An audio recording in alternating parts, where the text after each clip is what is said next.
कहते हैं भगवान भी उन्हीं का साथ देते हैं जो जीवन में संघर्ष करता है। हर व्यक्ति को वह चाहे भगवान ही क्यों ना हो, कुछ बड़ा करने या सरवाइव करने के लिए संघर्ष करना आवश्यक होता है। जीवन के हर एक मोड़ में, चाहे वह मानव रूप में आने से लेकर परमात्मा में विलीन होने तक, संघर्ष करना पड़ता है। जीवन में कहीं भी संघर्ष खत्म नहीं होता। आज की हमारी कहानी दो मेढकों को अपनी जान बचाने के लिए किए गए संघर्ष के बारे में बताती है। अगर इस कहानी से आपको कुछ भी सीखने को मिलता है तो हमारे चैनल को सब्सक्राइब जरूर से कर लीजिएगा। चलिए शुरू करते हैं आज की कहानी। एक समय की बात है, दो मेढक थे जिसमें एक पतला था और दूसरा मोटा था। दोनों जंगल के एक छोटे से तालाब में साथ साथ रहा करते थे। वे दोनों बचपन से ही अच्छे मित्र थे और दोनों रोज खेलते उछलते रहते थे, खूब मस्ती किया करते। उन दोनों को ही तालाब के आसपास के इलाकों में जाकर घूमना अच्छा लगता था। एक दिन ऐसे ही घूमते घूमते दोनों जंगल के बाहर एक खेत में पहुंच गए। वहां उन्होंने देखा कि एक ग्वाला अपने गाय से दूध निकाल रहा था। उन्होंने पहले कभी भी ऐसे दूध निकालते हुए नहीं देखा था। ग्वाले ने दूध निकालकर एक बाल्टी में भर कर रख दिया। वे दोनों मेढक बहुत आश्चर्य में थे, क्योंकि उन्होंने आज से पहले ऐसा कभी नहीं देखा था। उन्होंने तो जंगल में केवल एक तालाब का गंदा पानी ही देखा था। और कुछ देर सोचने के बाद उन दोनों ने निर्णय लिया कि इस सफ़ेद पानी में तैरने का मज़ा कुछ और ही होगा।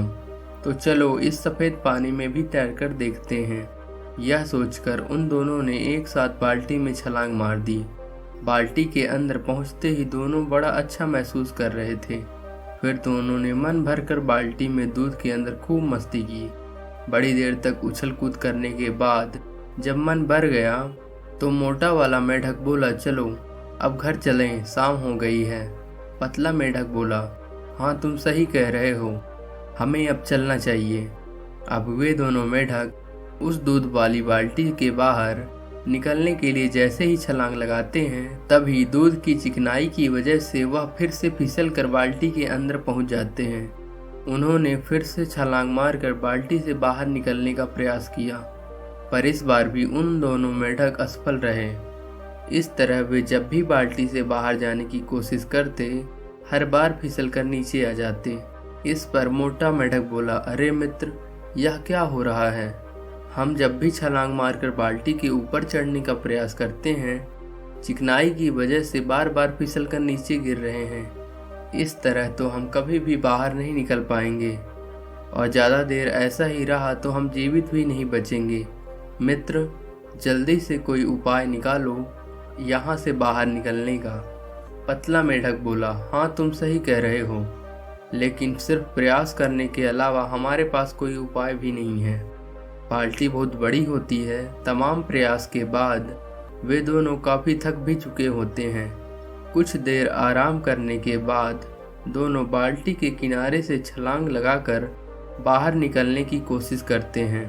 वे काफ़ी ऊपर तक तो गए, लेकिन अंततः फिसलन की वजह से अधिक समय तक टिक नहीं पाए और तुरंत फिसल कर नीचे की तरफ आ गए। तमाम कोशिश के बाद अब मोटा मेढक हिम्मत हार कर बैठ जाता है। वह बोलता है, बस मित्र, अब मुझसे ना हो पाएगा, अब हम यहाँ से बाहर नहीं निकल पाएंगे। पतला मेढक बोलता है, नहीं मित्र, ऐसा मत कहो, यूँ हिम्मत मत हारो, प्रयास करते रहो, जरूर हम इस बाल्टी से बाहर निकल जाएंगे। अभी हम पूरी तरह थक चुके हैं, तो चलो हम ऐसे ही धीरे धीरे तैरते रहते हैं। बाद में कोई ना कोई तो आएगा जो हमें इस बाल्टी से बाहर निकाल ही देगा। इस तरह दोनों मेढक काफ़ी देर तक तैरते रहे।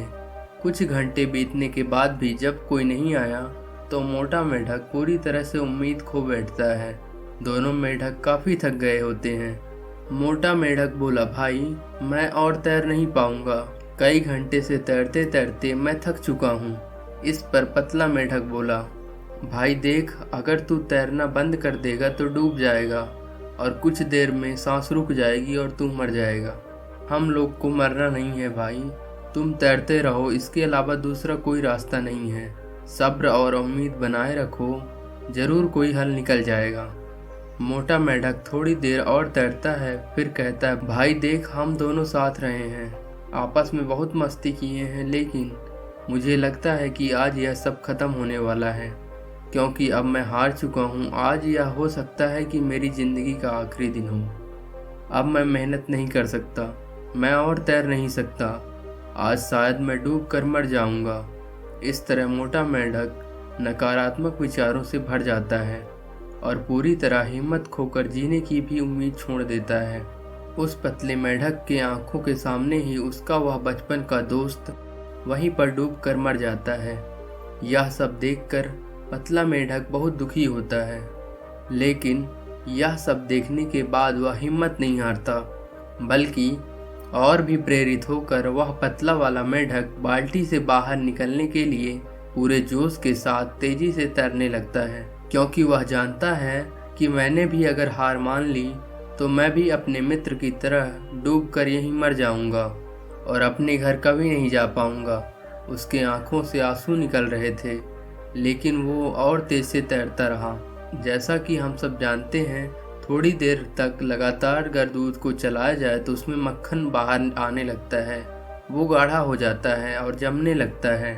ठीक उसी तरह मेंढक के लगातार दूध में पैर चलाए जाने की वजह से उस दूध से मक्खन बाहर आने लगता है और कुछ घंटे बाद तो दूध जमने भी लगता है, दही जैसा आकार होने लगता है। दूध के जमने और मक्खन के बाहर आने से मेंढक देखता है कि दूध काफी गाढ़ा सा हो गया है, अब वह पहले जैसे चिकनाई वाला नहीं रहा। तो मेंढक उस मक्खन के ऊपर बैठकर पूरे जोर से एक छलांग लगाता है और उसी एक छलांग में बाल्टी के बाहर आ जाता है। यह देख वह छोटा मेंढक बहुत खुश हुआ, लेकिन वह दुख भी हुआ, क्योंकि उसके बचपन का दोस्त उसी बाल्टी में उसी के सामने डूबकर मर गया, क्योंकि उसने हार मान ली। अगर वह थोड़ी देर और पैर चलाते रहता और हार नहीं मानता तो आज वह भी मेरे साथ होता। उस दिन वह मेंढक समझ जाता है कि अगर पूरे मन विश्वास के साथ मेहनत किया जाए तो इस दुनिया में कोई भी काम मुश्किल नहीं है, सब कुछ आसान है। वह पतला मेंढक बाहर निकलने के बाद जंगल जाता है। जंगल में जाने के कुछ दिनों बाद वह मेंढक एक लेडी मेंढक के साथ शादी कर लेता है। शादी के बाद उसके बच्चे होते हैं। वह अपने बच्चों के नाम उसी मोटे मेंढक दोस्त के नाम पर रख लेता है और रोज अपने बच्चों को यही कहानी सुनाता है और उन्हें प्रेरित करता है। तो दोस्तों, कमेंट के माध्यम से हमें बताइए कि आपने अपने जीवन का सबसे बड़ा संघर्ष किस चीज़ को अचीव करने के लिए किया। धन्यवाद।